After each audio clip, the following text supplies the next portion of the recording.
this regular meeting of the Simpson County Fiscal Court to order.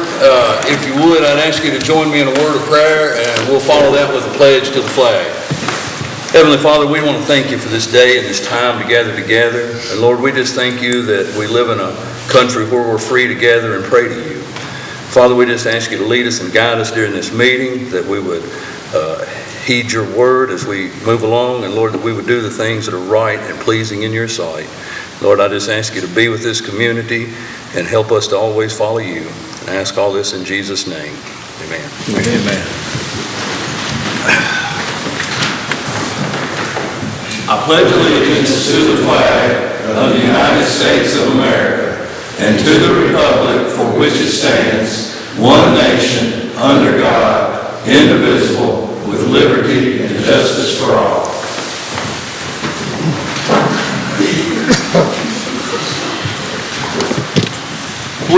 I don't know if I'll be putting her on the spot or not, but we are really honored to have Miss Sandy Simpson, Representative James Comer's field rep. We want to thank you for being here. And Sandy, if there's anything you would like to share, we would love for you to come up. I will take just a minute. You feel free to come forward. The Congressman would not want me to miss an opportunity to say thank you. Well, we appreciate him.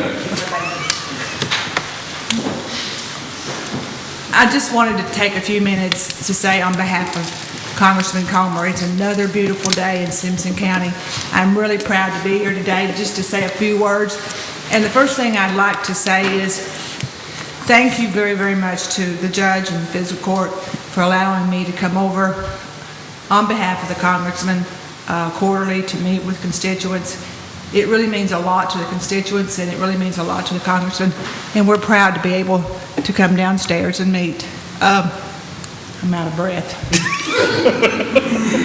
You know, you get a little older, the steps just get a little Don't talk about harder. The next thing I wanted to quickly mention, Congressman Comer is always glad to help with federal issues. So if anyone out there that you know of are having trouble with a federal issue, whether it's Social Security, VA, or whatever, please don't hesitate. And once again, just thank you for allowing me to say a few words. It's a busy time in Washington, so I hope that you all will keep our country in your thoughts and prayers. Well, just thank you very much. Just relay a message back to the Congressman for us. We appreciate you, but let him know that we appreciate the work that he's doing on our behalf in Washington. Thank you very much. And thank you for allowing me to say a couple of words. Appreciate it. All right, we'll move on. I know there's several people here, and I think most of you are here for one item on the agenda, but in case there's someone here for another purpose, is there anyone here that has something, a public comment that they would like to share? All right, hearing none, we'll move on to regular business, and the first item we have is to review and approve a resolution regarding the Second Amendment sanctuary.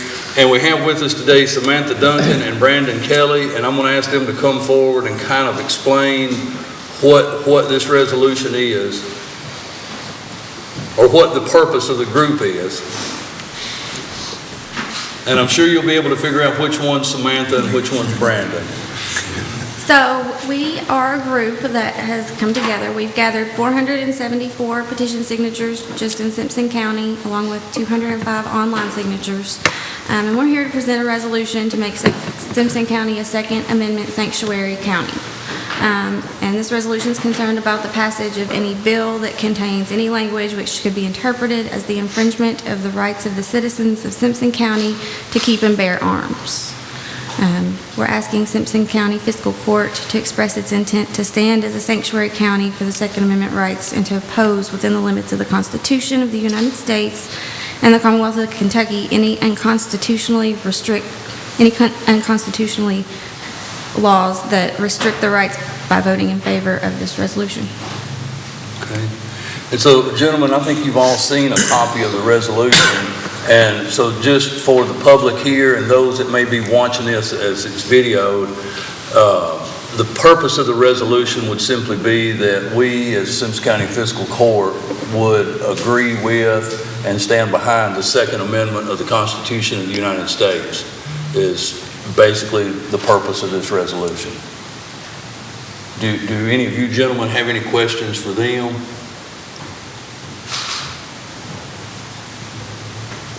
No. If not, then I would need How long have you a, been working on this? We- what was the question, Marty? How much time have they put into working on Okay. this? Quite a few hours for, I guess, I just started working on this maybe about 3 weeks ago. But Okay. I've had a lot of people helping and passing It out just seems like messages. it come up really It quick. did come up with really everything quick. that's happening there in Virginia and other places, so. And I think I would be right in saying that this is kind of a statewide movement that each county has organized representation, correct? It initially started, and we were trying to gather people to be at Frankfurt today for the rally. And then, yeah, everybody kind of started branching off into individual county. So is today the rally in Frankfurt? Today's the rally. Okay. And also, I think it's worth noting too, that this was a citizen-driven group, not a political body-driven Right. group. Right. So moved. So we got, Myron's made a motion to approve the Second Amendment resolution, and Scott has seconded that motion. A question, Judge. Yes, sir. Usually when we do resolutions, you have a number and so forth. Is this one going to have a number on it? I didn't see it. I It's haven't got had a chance to review it. 2020-107. Yeah, it's 2020-0107. Okay, well, it wasn't referenced. Yeah, it's maybe not on the agenda sheet, but it's on the, Okay.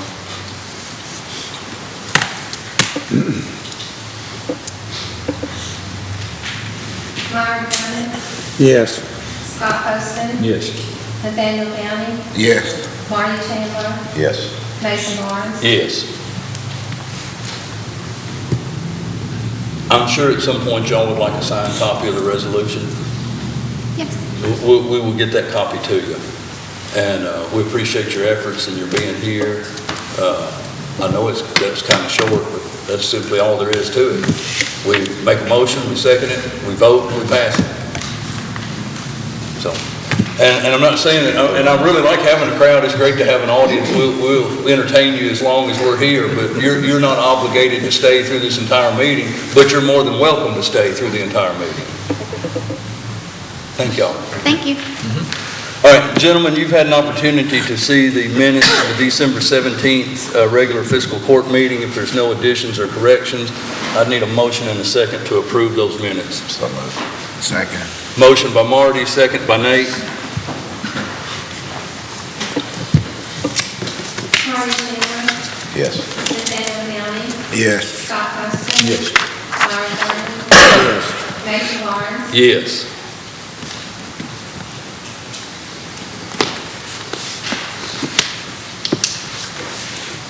Next, gentlemen, is to review and approve the second reading and final passage of fiscal year 1920 budget amendment ordinance. We had the first reading at our last meeting.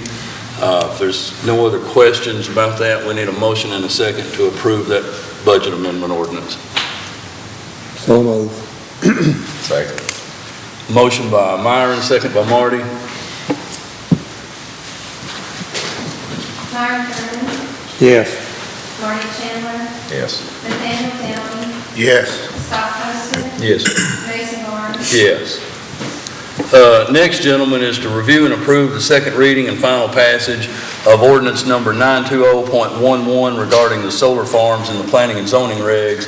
If y'all recall, we had the first reading of that ordinance several weeks back, several meetings back, but there was a part of that ordinance that we wanted a little bit of a clarification and change to. So the reason for the delay on the second reading was planning and zoning had to have a meeting to change that part of the regulations, and they've done so.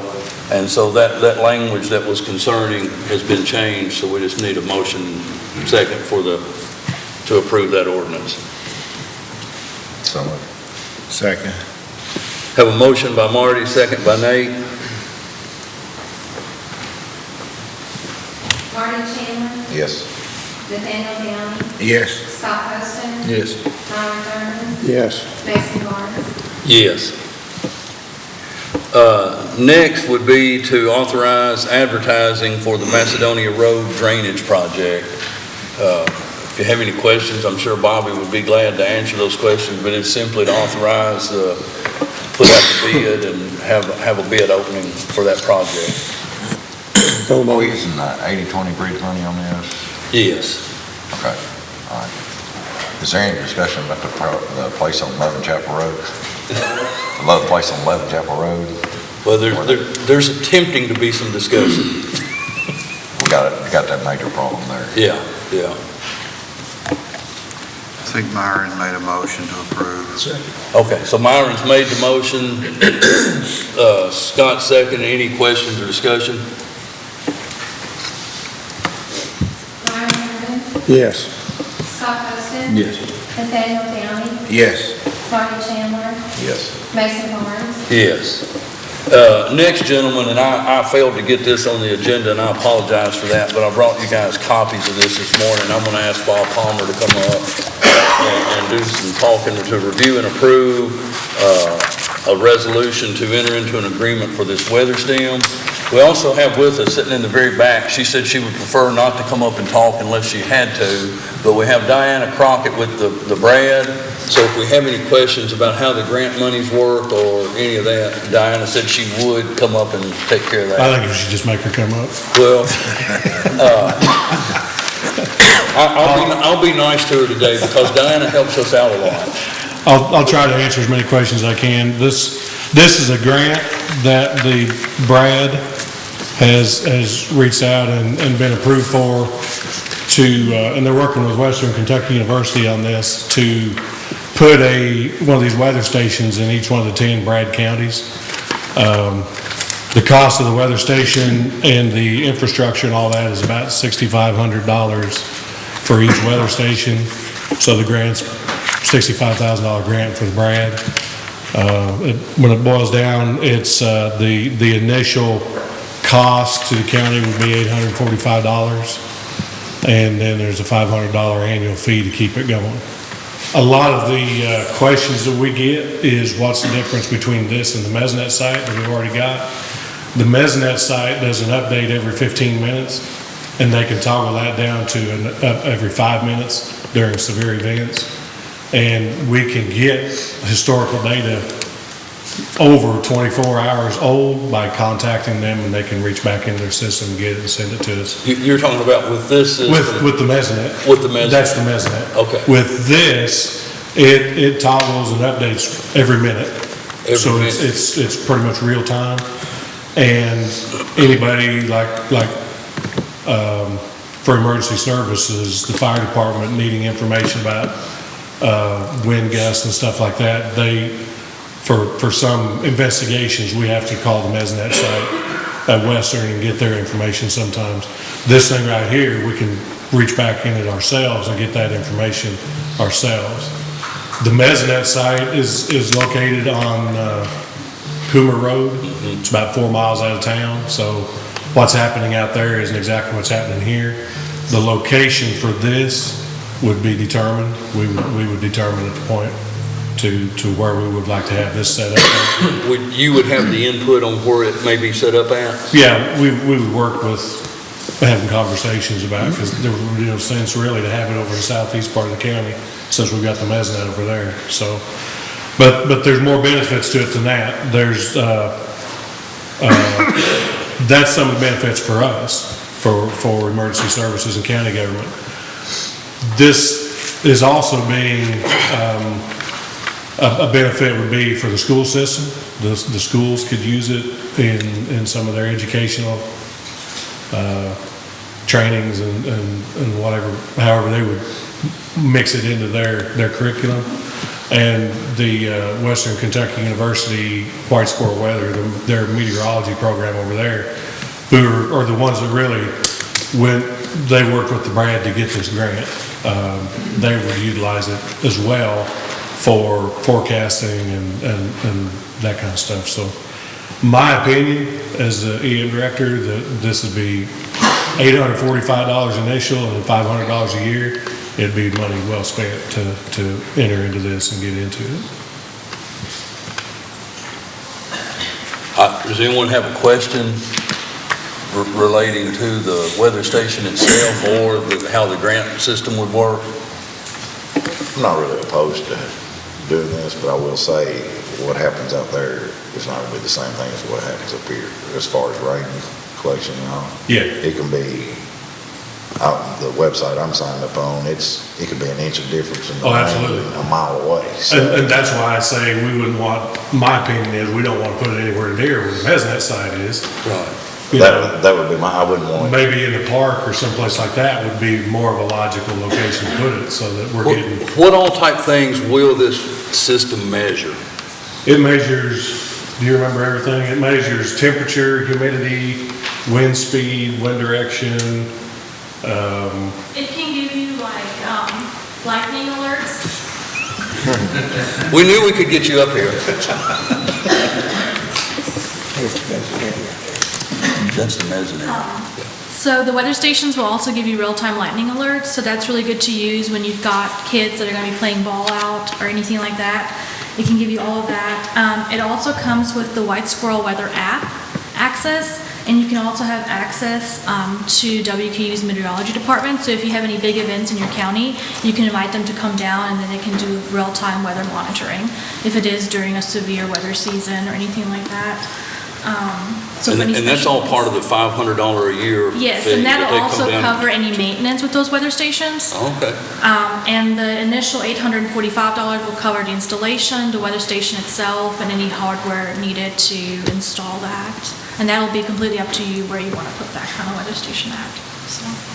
My only suggestion would be to put it as close to the more heavily populated areas as you could, if you're using this to help for severe weather coming in. Yeah, and especially, I mean, it'd be both heavily populated and something close to the school system. If the Right. schools are able to use it as a training tool, so that, And that also integrates with the Weather STEM app, and that's where a lot of the educational components are as well, so. Okay. But I noticed it said that it would take 8 to 12 months before the grant would be in, so we're just doing this to be able to put it into next year's budget? That's the way that I read it? Yeah, it will, yeah, it'll be next year's we budget. would have to do 2 resolutions agreeing to participate, but it would be in the next fiscal year's budget. Okay, all right. So we're really not going to be funding anything until after July? Right, Exactly, All right. right. it's a federal grant and they don't move quickly on it. especially through FEMA, so. Are you sure that you'll get the grant? If you don't get the grant? They've already been awarded, haven't they? We're just trying to get everybody to, Through just, yeah, the state has kind of Okay. like, so the first step is to submit an initial proposal to the state, and then the state makes decisions on who they want to complete full applications to go to the federal government. And so, once the state kind of approves something, FEMA is more likely gonna go along. So I guess kind of a follow-up to Magistrate Chandler's question would be, I guess, if something were to happen and this grant fall through, we're not coming back and the county's picking up this No, you're not paying $65,000. anything. We're not gonna be doing anything until we have, an Okay. official contract All right. with them, so. Any other questions? Then, if, I guess, Pam, the resolutions would follow a sequence by letter after the date, correct? I don't have the resolution in front of me, but I Pam, will do the 2020. hand her mine, please. 01407 and then weather. Weather. That's okay. Okay. Well, there's actually 2. There's one Weather that, one and weather two. okay, weather 1 and weather 2. And what they basically say that we will participate in this and that we understand that we're obligated to $845 initially. And it also says the 500. The 500 annual fee. So are we doing one resolution at a time? Yes. Yes. Can I take a motion? So what I would need is a motion to approve, I guess it would be Resolution 2020-01-07 weather, which would authorize us to participate at the cost of $845 up front with an annual fee of $500 per year. So moved. Second. Motion by Marty, second by Nate.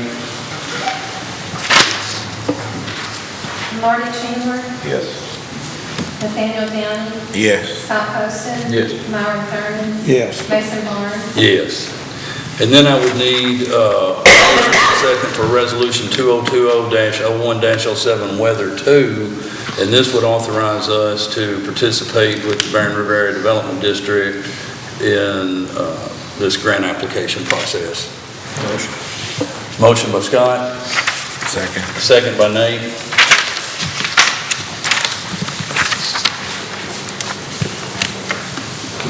Scott Wilson, Yes. Nathaniel Downs, Yes. Marty Chandler, Yes. Myron Irvin, Yes. Mason Barnes, Yes. Thank you, Diana. Thanks, Bob.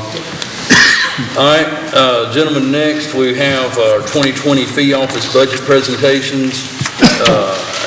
As you're aware from last year, the sheriff and the clerk both have an annual budget, whereas we operate on a fiscal year budget, and it seems to get a little confusing, but it is what it is. But we have to have them present their budgets, and we approve those annual fee budgets.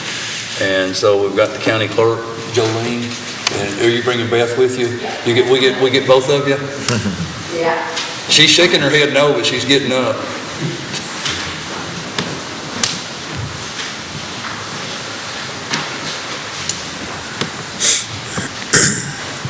I'm sure you all have had a chance to look at it. Any questions right off the bat, anybody? I mean, honestly, it looked good. Okay. So I don't know if all of you are aware, you probably are from looking at this, but there has been significant increases in the deed room, in the mortgages, deeds. Any legal document that comes through the deed room, except for anything to do with the state, we've seen it. It's been a huge increase. And it's been 30 years since there's been an increase. So some bankers, attorneys, and county clerks got together and they came up with this fee schedule. So also with the increase, there was a document storage fee. So again, every document that is filed in the county clerk's office, there's a $10 doc storage fee. That doc storage fee, the idea was that the doc storage fee would stay in the clerk's office for binding books, for anything the clerk's office needs. We're a fee pool office, so you will get it. But just know that that is to be used for the county clerk's office, for anything they see fit in that office. We were being very conservative with the figures. A budget is a guessing game. Have no idea what the real estate market's going to do. 18 was off the chart, 19 leveled off a little bit. I don't know what 20 is going to do. We have no idea. So we're being very conservative with our figures. It could do much better than that, and it could not. But we took the 18 and the 19 and kind of averaged them out as how we came to the figures with everything. One other thing, while I've got you guys here, and I've spoken to Mason about it. Within the next year or two, we're going to have to buy some new voting machines. Ours are 15 years old, and they are some of the oldest in the state of Kentucky. It's going to come a time, as the other counties are getting the new machines, that Harp will no longer service our old machines. So it's just something you all will need to think about a year or two down the road. An estimate that they gave us, and this is if we stay with the precincts we have now, is $150,000. I've talked before about maybe combining a couple of precincts into an area. Don't know if that's going to happen, but it's an idea that could save some money. But I just wanted you all to be aware that that's something that you all will have to look at in the next year or two, with ours being 15 years old. Have they given like the machines that we have they said, okay, here's kind of the date that we're probably not going to service these machines? They just told me at the last conference we are very outdated, and we are. And we've been lucky so far. We've not had any issues as far as voting. We've not had anything happen, so we've been very lucky with it. I don't know how much longer we have a chance at with 15-year machines, but just something for you all to think about. There is a grant that they are trying to get out there for some of the counties. They've not opened it up yet. I'll stay on top of that to see if we can get a grant, hopefully. Could be huge, but I just wanted to put that out there for you all. How many machines will that consist of? That's going to consist of 13 precincts, I don't know how many machines. 13 machines of the voting machines, and then our e-polls that we have we're pretty good on those. It's just the main voting machines that are the oldest. So I just want to let you all know that that's something you'll have to consider the next year or two. One other thing, I will be looking in the middle of the year, at the end of the year, to be hiring another employee. As much as I love working with the public and I love working up there, it's time that I'm not an employee of the clerk's office, an actual clerk. So I'm going to see how our numbers go before I go any further with that, but it's something I just want you all to be aware of. And so that you understand too, that number is built into that budget you're looking at, and there's it's built into the number you're looking at, and there's still no contribution from the general fund to fund that. That's great. No contribution at all? Except for the one little mandated part that Nicole brought up, that we are obligated to fund the 3,000 and whatever dollars on yeah. And that's our obligation regardless how well the clerk's office does, evidently. So, getting back to the voting machines, there may be a grant. There may be a grant. They've not opened it up yet, but they're talking about putting grants out there for the voting machines. Can you lease, is there anything out here where you can lease these machines? That's a lot of money right there. Oh, I know. Believe me, I know. I know, but then you look how long we've had. But if you break down $150,000 in the last 15 years, I mean, it's still a lot of money. $150,000, that's a lot of money right up front. And that could be a little high, honestly, that could be a little high. He said 135 to 150, and again, maybe we can combine a couple of of course, that's not going to go over very well with the public when you tell them they've got to go to a completely different place to vote after they voted 40, 50 years at one place. We went through that several years ago, and so, I don't know, just wanted to let you all know about that. One other thing, since we're on we get a supplement, a revenue supplement at $67,500. That's because our county is under 20,000 residents. After this 2020 census, there's different chatter. I don't know that we'll hit the 20,000 when you look at the chart. I think it was like 10 years. I think we grew 1,000. So as many people that we see move into the county on a daily basis with move-ins and titling and registered, we see about that many moving out. So I don't know that we'll hit 20,000. If we do hit 20,000 in 20, we lose that supplement for 21. So, and that's a huge chunk of money. So Is that in that budget? I mean, well, the money is in this budget. Yeah, I know.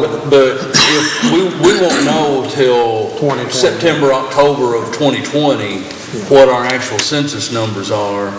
So it would definitely reflect in the 2021 calendar year. That's a pretty good size. It could be a big hit. It could be a huge hit. It could be. Allen County lost at the last census.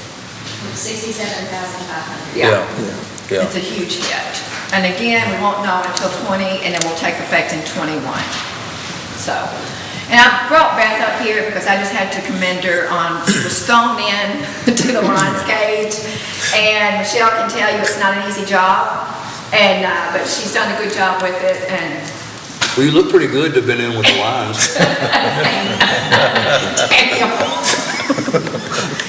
So anyway, any questions about it?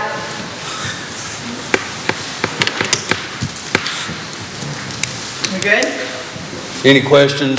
I guess we do officially have to make a motion in a second to approve the fee budget for the clerk. So moved. Second. So we have a motion by Myron and a second by Scott. Any questions? Fine. All right, thank you. Thank you. Yes. Bob Poston? Yes. Nathaniel Downs? Yes. Marty Chandler? Yes. Jason Lawrence? Yes. Next, we have Sheriff Hobson to prevent. What about, the maximum for the employees? I got it. If we go proceed. Okay, sorry about that. That amount is going to be $417,179. And that's going to include full-time salary wages, overtime wages, health insurance, employer match, FICA, and the retirement. We have to approve that by motion also. Correct, separate motion. All right. So we need a motion to approve that maximum salary. So moved. Second. Motion by Myron, second by Nate. Myron Irvin, Yes. Nathaniel Jones, Yes. Marty Chandler, Yes. Scott Poston, Yes. Mason Barnes. Yes. Thank you. Thank you. Same. Figures have changed.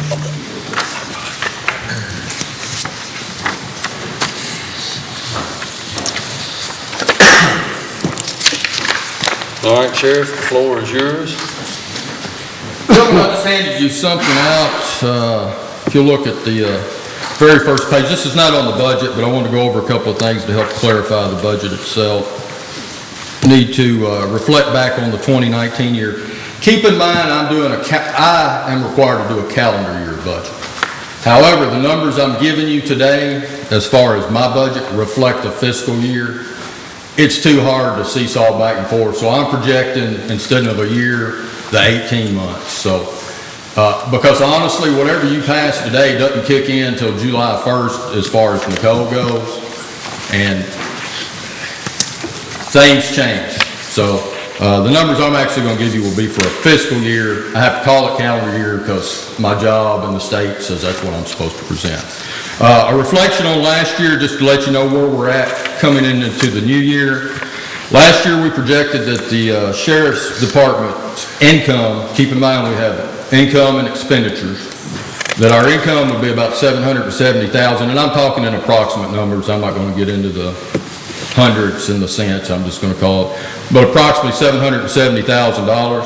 We actually had a really good income year last year, as far as what we brought in and turned over to fiscal court. $851,000, so that's a $81,000 difference. That means we handed fiscal court $81,000 they didn't expect they would get last year. So that's a good thing. You know, when you find extra money, that's always a good thing. As far as expenditures last year, as far as our budget went, we had projected that approximately $1,676,000 would be our expenses, and we actually came in under that, and I owe that to my staff, the hard work they do. We're very conservative at the Sheriff's Office. If we don't have to spend something, we don't, but we do spend when we need to. We spent $1,635,000 approximately. That's a savings of $41,000, meaning basically we thought we were going to spend that $41,000 and we didn't.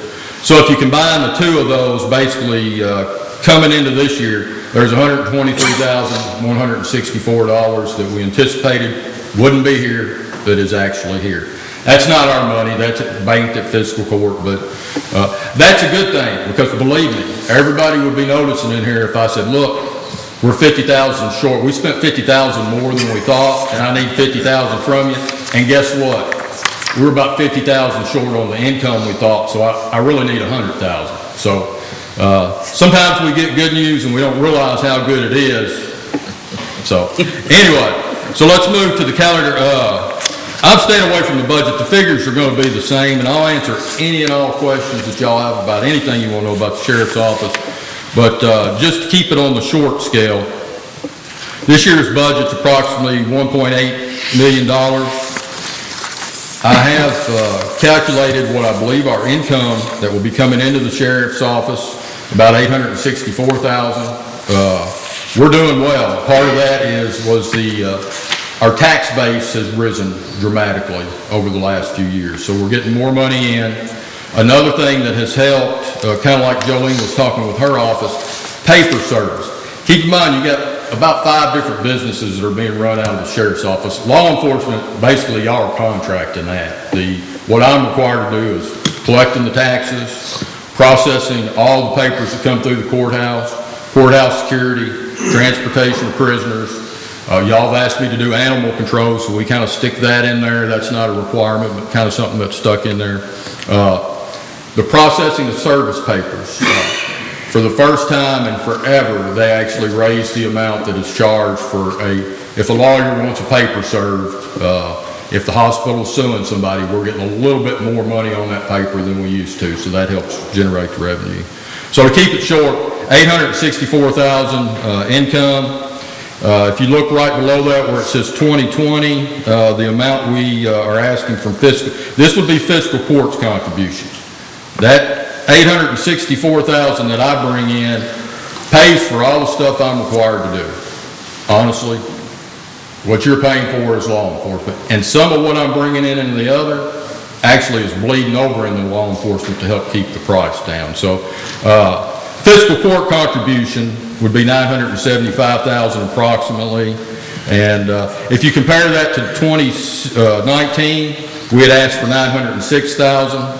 The difference in the two, $69,000. So yes, I'm asking for $69,000 more this year from you guys than I would have been last year as far as your contribution.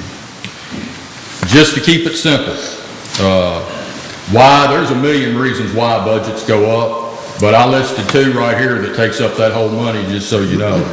The retirement, and y'all planned for this, the retirement rates went up, just as you were told they were going to do. They went up from 39.58% to 44% in hazardous duty, 24.06 to 26.95% in non-hazardous.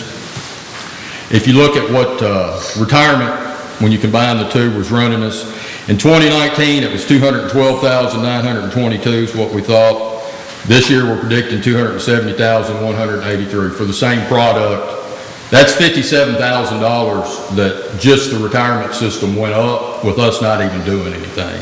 So, and that's 57,000 of the 69,000 difference. Yeah, I mean, yeah, if you want to, and that's the reason I put these figures here, is just so you go, well, why did it go up 69? Well, right there's 57,000 of it. And then two, I'm not going to sit up here forever and talk about how hard it is to get officers and all that. Y'all have heard all that from me. Last year at this time, we were in the process of trying to hire 2 people to send to the academy. We have now sent them to the academy. One has graduated, the other will be graduating in the next couple of weeks. That pay that they get right here, none of the officers make great pay to begin with, but while you're at the academy, your pay is not good at all. When you graduate, because when you graduate now, you've got a year of education in you. Because by the time we hired you, worked you, got you ready to go to the academy, and spent 6 months at the academy, your credentials have gone up. That's why other law enforcement agencies would want you. So their pay goes up, obviously, when they get out of the academy and start to work at the sheriff's office. Approximately, I'm not saying each individual's pay goes up $30,000, but last year, because we were looking at a half year for those 2 guys, because it was going to be mid-year before we could get them going, their pay would basically, I could get through with $30,000 to hire 2 people for 6 months, because that's how long our budget was like. Now they're here, they're full-time for a full year, and they're going to be actually working the road. That's probably a $30,000 difference. So just those 2 things, if you're looking for reasons, that's an $87,000. If you add the 2 of those, that's approximately $87,000, which is a lot more than the $69,000 that I'm asking you for. I can give you 100 other reasons if you really want to talk about it, but I think that explains the slight increase there.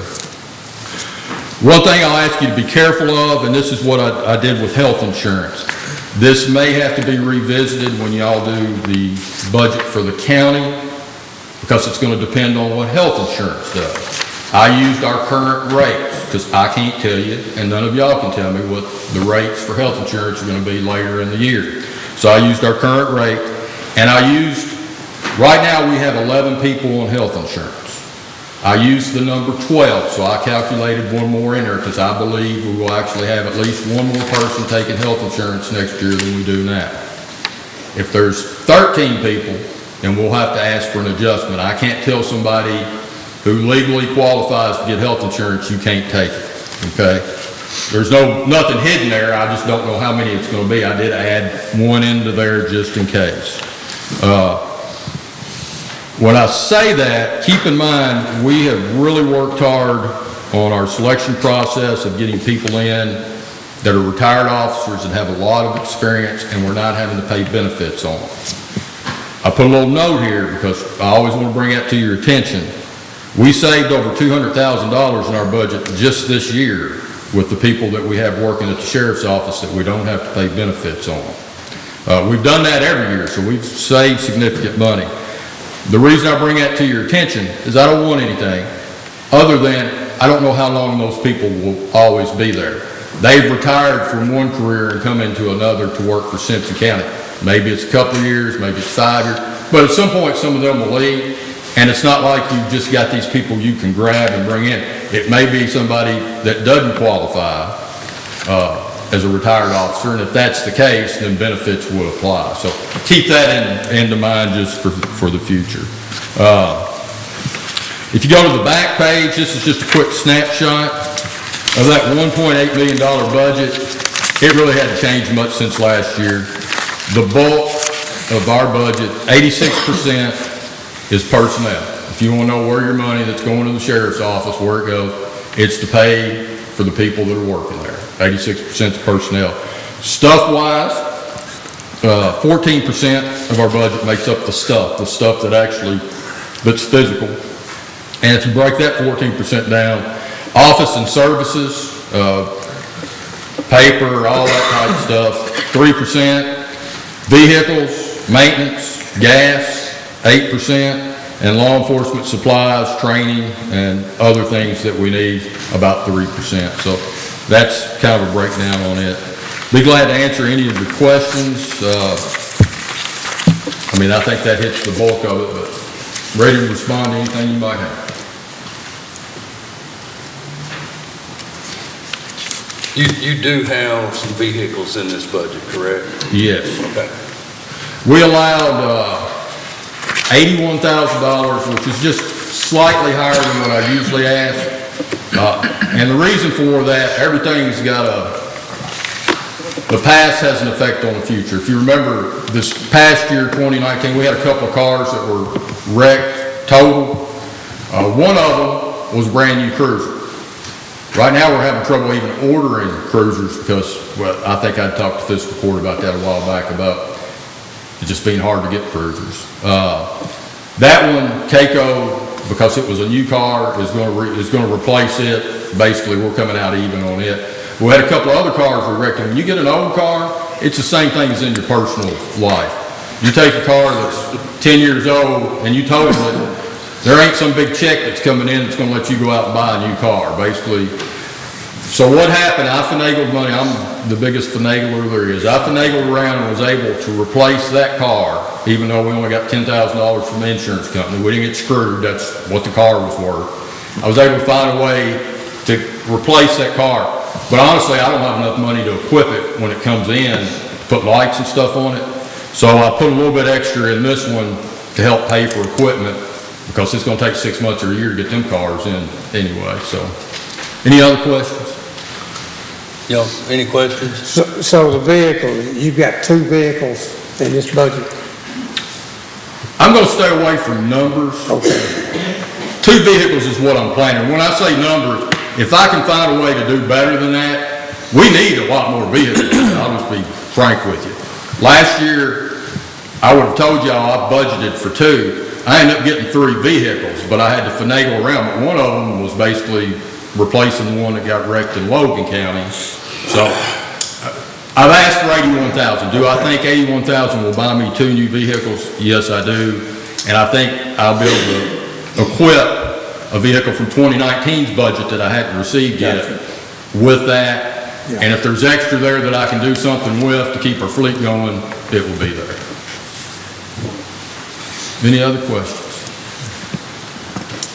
I know you say you're only asking for 69,000 more, but you're actually asking for about 200,000 more than what you got this year. That's correct. That's a whole lot of money, Jerry,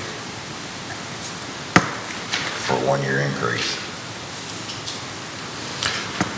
If you want to go into the other reasons, would be salary adjustments. Anytime there's a change or a hit, but yes, our revenue, y'all are never going to make money if you want law enforcement anywhere. As our revenue goes up, and that revenue that we are generating is paying part of the law enforcement tag. Yes. But yeah, no, I'm not differentiating that. Right. I'm just making it a quick blank. What is fiscal court having to shuck up? that's what it comes down to, that portion. But yes, Well, the bulk of that is increase contribution on our retirement. of the fiscal court's portion. Right, of that $200,000. And also, Yeah, over a fourth of that. yeah, and then Hey, and I hope, and what Marty said, this is what happens in a budget. Those are the figures for what it will take for the sheriff's office to go the next year and a half, in my opinion. I hope when I come back next calendar year, I'm saying we didn't use all that like I did this year. Here's $43,000 we didn't use that you'd planned for. We never took it. It's been in your conference. And I hope I'm able to say that projection of income was $50,000 or $60,000 more. So here you go. also. But it's a prediction. Another new officer is also Yes, in that. yes. So I did some rough math, that's about $163,000 Yes. of that 200. Yes. And I've said this for the 6 years that I've been here, this is not new. Where your sheriff's office should be, it's my job to give you good advice. Your sheriff's office needs 16 full-time officers to function. They should be paid better.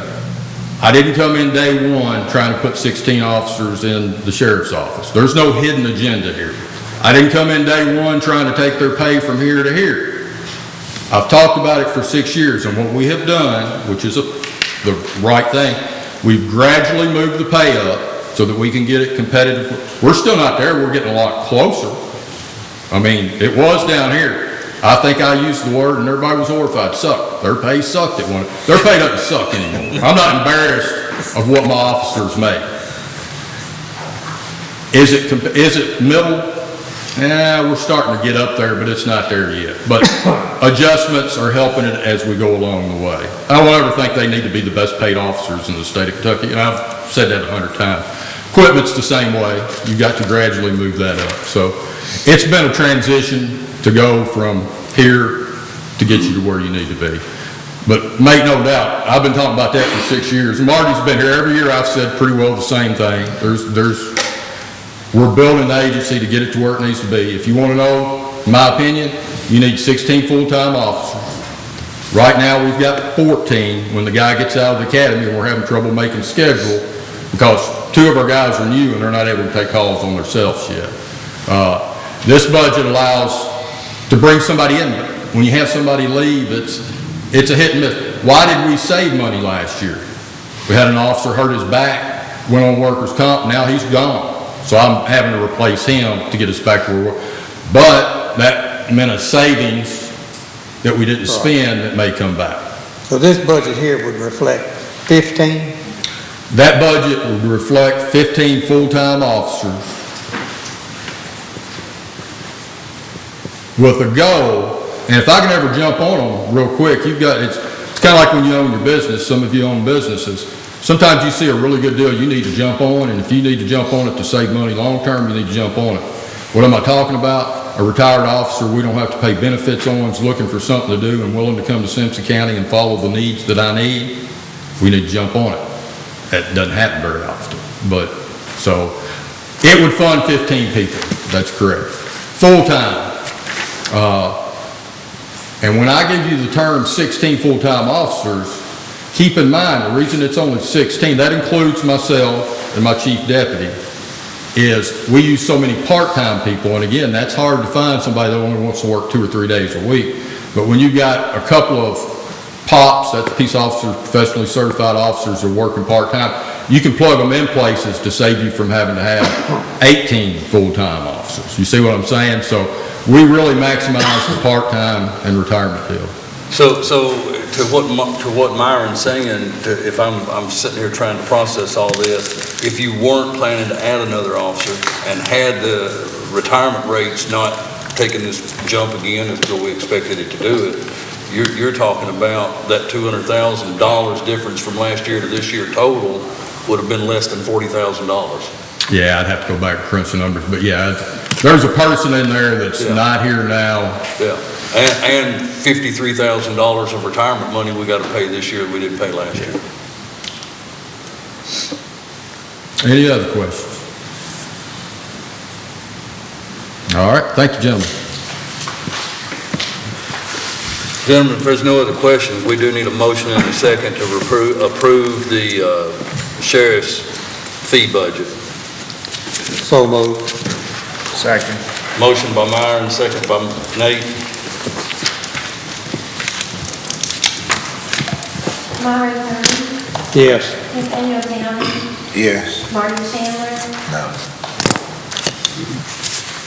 Scott Poston, Yeah. Mason Barnes. Yes. All right, gentlemen, moving on to other financial business. I'm sorry, that's right. We've been here a while, Pam, I'm ready to move. Okay, and that figure, Oh, that's right, the, Sheriff's maximum salary. Maximum salary. Is $1,402,545, and that includes full-time wages, overtime wages, part-time wages, health insurance, employer match FICA, employer match non-hazardous retirement, and employer match hazardous retirement. all right, so we do need a motion to approve that maximum salary.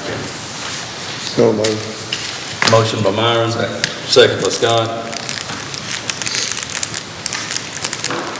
Myron Kirby, Yes. Scott Poston, Yes. Nathaniel Downing, Yes. Marty Chandler, No. Mason Barnes. Yes. All right, now we'll move into financial business. Gentlemen, if you had an opportunity to review the budget transfers, we would need a motion and a second to approve those transfers. Motion moved. Got a motion by Nate, Second. second by Marty.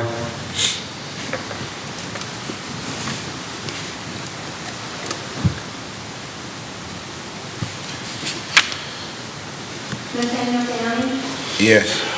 Marty Chandler, Yes. Scott Poston, Yes.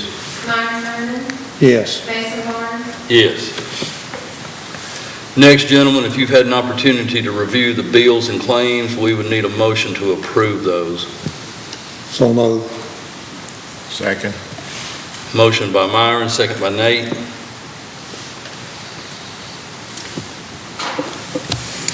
Myron Kirby, Yes. Nathaniel Downing, Yes. Marty Chandler, Yes. Nathaniel, Yes. and Scott Poston. Yes. Mason Barnes. Yes.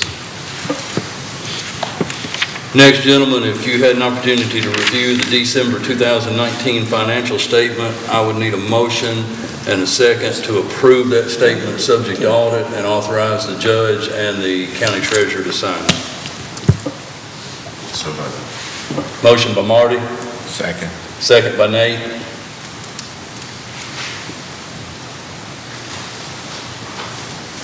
Marty Chandler, Yes. Nathaniel Downing, Yes. Scott Poston, Yes. Myron Thurman, Yes. Mason Barnes. Yes. All right, we'll move to reports. Gentlemen, I will say, February 20th will be the Martin Luther King breakfast. If you think that you want to... January? The 20th of January. I meant the 20th of this month. Did I say February? I'm really trying to get ahead, aren't I? Yeah, the 20th of January, which will be the Monday before our next fiscal court meeting, the 21st. But if you think you want to attend that breakfast, please let Pam know so she can take care of those tickets. And then the chamber dinner also, you got, I think it's in this portal for you to look at. We need to take care of that. And if you plan to attend the winter conference and you've not yet gotten your rooms, you might want to think about doing that. Again, I want to thank, Sandy, I do want to thank you for being here. We really do appreciate the congressman's efforts and what he's doing in Washington. I think he does an outstanding job of representing the values of Simpson County well. And I'm sure that's tough to do in Washington, D.C. And Samantha and Brandon and all the rest of you that are here, I appreciate y'all's efforts on the Second Amendment and standing up for the Constitution of the United States. And Diana, we appreciate you being here with us today. Marty, do you have anything? No. Nate? Nothing. Scott? No, sir. Myron? We're done. Counselor? Pay your taxes, you're already taxes are now late. You can no longer pay them at face value, so they're now late, but will continue to be considered late till April 15th, in which case it will become delinquent. The longer you wait to pay it, the more money it will cost you, late fees and penalties and interest. Please save yourself some money. I'd rather make us make less money, and you all keep the savings. So if you can get your taxes paid, and if all possible, do it, your property taxes, do it as quick as you can if you haven't done so. I see the sheriff done packed up and left, and the clerk packed up and left, so, no, the sheriff's still here.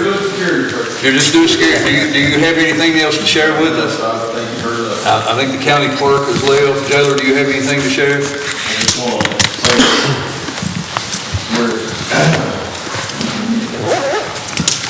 Just FYI, we're still full.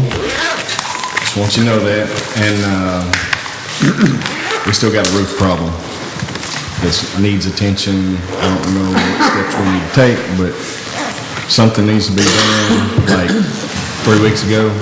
And with this rain coming in, it's causing problems. And I'm just forewarning before it causes bigger problems. So it's not something that we need to turn our head to and let go any longer. Did you ever call Keiko? Talk to him? I actually talked to Jim a little bit, but we didn't really get in depth because we were going to wait and see. We were going to get, the fiscal court was handling this part of it. Somebody was supposed to come look at the roof. I was supposed to hear what was going on. I haven't heard anything, so I will take it in my own hands before I let the county get in a bind, if that's what you want me to do. I asked if he would call Keiko and just asked if there was any chance that any kind of insurance claim would be done on it, just to see, because you never know until you ask. We can check on that. Yeah, I think it would be good to check and see. Yeah, absolutely. So I'm just giving you a heads up. Y'all tell me what you want me to do. Do you want me to get out and look for this stuff or find out what's going on? We'll have a maintenance guy up. He's going to address it. That's fine. That's fine. Thank y'all. All right. Bob, you have anything else? Bob, anything with road department? The video folks doesn't like it when you talk from your seat. This is just information that need action, but just so you know, I've talked with some of the residents out on Neely Road. I spoke to Nathaniel about it. The intersection with Neely and 103, we've talked about maybe trying to make some adjustments before we pave it. So I've talked to Gary Dunning is supposed to give us some kind of description for an easement. The property owner's all for it, so I'll get Sam the property owner's name, and when Gary gets us some information, we'll need to get that. So we it's just adjusting the access. Kind of widening that turn on the Neely Road off of 103. All right. Chief, you have anything? I guess he does. He's walking out. Okay. I just wanted to report that we did get our fire truck in just about a couple of weeks ago. It's not in service yet. We were in the process of getting tools and stuff moved over. We ordered some brackets and that kind of thing in the truck just to kind of see where we could, put everything. Brackets came in yesterday, so hopefully at the end of this week, first of next week, we'll start seeing it. So thank you guys. Good deal. Right. Carter, anything with planning and zoning? No. Bill, maintenance?